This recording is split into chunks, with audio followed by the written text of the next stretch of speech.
Welcome to the client portal. This is the dashboard, and it's the first page you'll see after you log into your account. The purpose of the dashboard is to provide an overview of your factoring account as it currently stands. The first area you'll notice here at the top left is the unsubmitted invoices box. As you upload invoices into the client portal, they will begin to populate into this box, whether it's one invoice, two, or a group of 10 or more. They'll all populate in here, and we'll get into the details of how to submit those once they've populated in. As we scroll down, you'll see we have an accounts receivables box, and this is basically your aging report. As invoices and loads go through the 90-day factoring process, you'll see where you're at for each time period, and I'll cover that in detail a little bit later. Let's begin by clicking into credit checks. As this page opens up, you see that there's two search bars at the top, and then all the brokers alphabetically listed here, one page at a time. Now you could search them by page and go one by one, but the easiest way to do it is just to go to this bar that says search by debitor name, city, state, or MC number, and to search by MC number. It's always advisable to search by MC number, but if you absolutely have to search by name, just verify that it's the correct broker by cross-referencing the address that's listed here in our system with the address that they list on their rate con or on the load board that you're looking at. Alright, so the first thing I'll do is just search for a broker. So I'll click into here and I'll type in 178439, and that's just my MC number that I've got here on my list.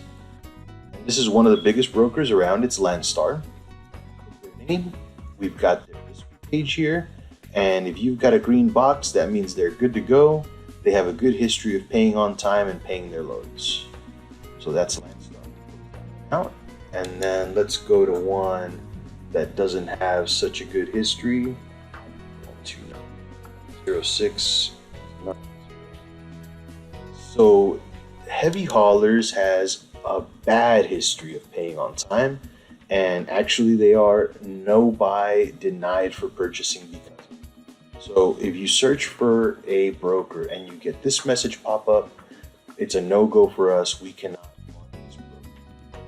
Let me show you one more thing, and this is almost the same as a no buy, but there is an option here. And let me just open it up. So this is a broker that they're not rejected, but they're not approved. So they're kind of somewhere in the middle there. They probably had a payment problem come up, and now they have them on a case-by-case basis. If you search for a broker rather, and this comes up, it's going to be your choice whether you want to work with them or not. Chances are, when you deliver your load, or even if we request approval before you take the load, it's going to take a couple of days for that approval to go through. So if you take their load, you'll have to do so knowing that when the time comes, we might not be able to factor it. You want to, as much as you can, you want to get brokers that are 100% approved, and the likelihood of them funding without any problem is going to be much, much higher. All right, let's move on to the next area. Okay, let's upload an invoice for submission. So to start this process, we go to the top here next to unsubmitted invoices, and we click new invoice. And then we always want to start with the load number, the reference number. Now everything on this form here you can find on the rate con, and the load number, the reference number is typically at the top of the page. So I'm just going to use a generic load number that I have here. And then you'll always want to click this box that makes the invoice number the same as the reference number. If you happen to pick the wrong number, the processing team will correct it, and you'll see the correct number as the reference number and the number that you originally selected as the invoice number. It won't cause a big problem, but if you see two different numbers, that's what it means, that they corrected it to what it needed to be for the broker's purposes. So under that, we have the driver. You select your, if you have more than one driver, your menu will have them listed there. You select the appropriate one. Under that, you have the pickup zip code. Let's make ours McAllen, Texas. And then delivery zip code, let's make it Houston, Texas. And as you can see, after you click off of it, anywhere else on the page, it'll give you the city, the state, and the zip code. So that's a way to verify you typed in the right zip code. See the city come up here. All right, so down here where it says bill to, that's going to be the broker name. So if you did your credit check when you booked the load, usually a couple of days ago, you will have the broker name with your, the exact broker name when you did your credit check. If you're not doing your credit check, then you'll have the broker name on your rate con. So this broker, let's say it's a Landstar load.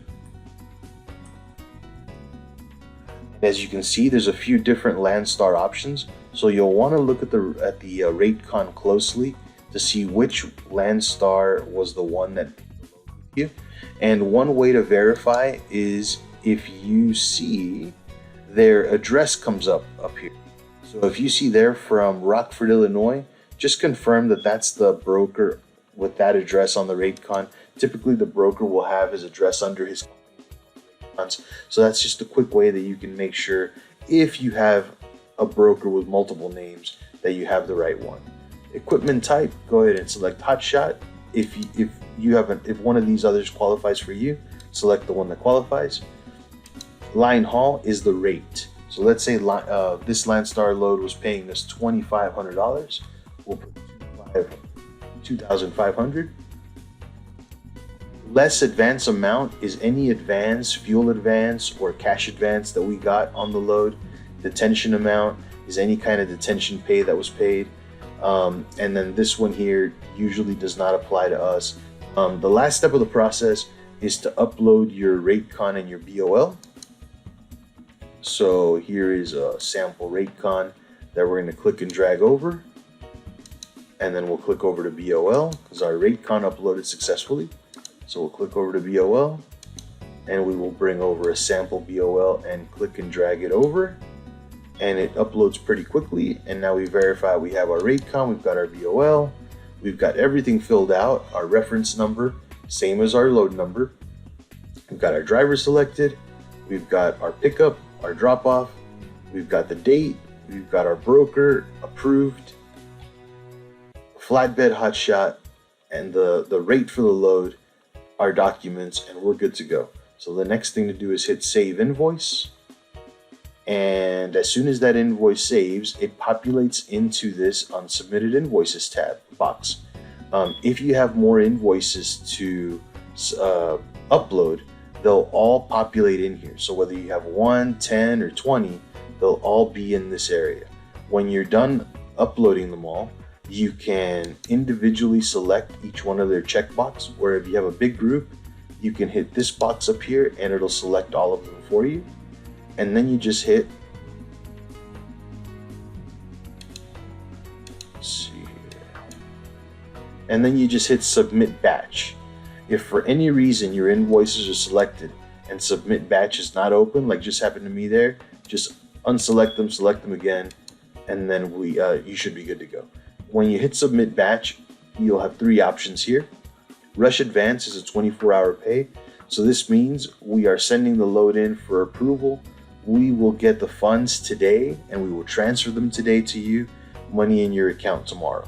Standard advance, we request the funds today, we receive the funds tomorrow, transfer them tomorrow, money in your account the next day. Delay advance, I don't recommend because this basically means we don't factor the load and we wait until the broker check arrives to pay it out. Your load will also go into delay advance if there's any sort of damage on the load, or if there's anything where the bank can speculate the broker to short pay on it, then it'll automatically go into a delay advance. And once it goes into delay advance, there's no way to get it out. So just stick to these top 2. Rush advance is your 24-hour, standard advance is your 2-day, and then when you're done with that, hit submit. I'm not going to hit submit on this one because it's not a real load, but we would just hit submit, and as soon as we did, they would disappear from this area here, and they would go on to our in processing, and then after they got approved, you would see them over here processed. Let's go back to the dashboard.